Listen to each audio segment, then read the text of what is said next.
Welcome to a Foxy Tech Tips tutorial on deleting your search history on Safari on iPhone. If you find this tutorial helpful, please consider subscribing to my channel and liking the video. Clearing your search history on Safari will delete everything you have ever searched for and every website you have visited. To do so, open up the Settings app on your iPhone and scroll down to Safari and tap on it to open the settings.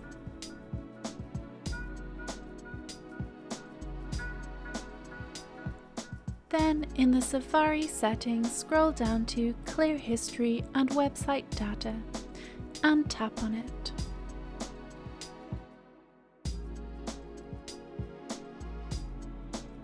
Note that if you are logged into iCloud on another device such as an iPad, then the Safari history will be cleared there too. Tap on Clear History and Data.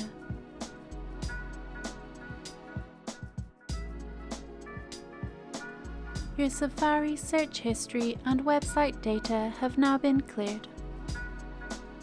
And that draws an end to this tutorial. Please like the video if you found it helpful, and subscribe to Foxy Tech Tips for more iPhone tips and tricks.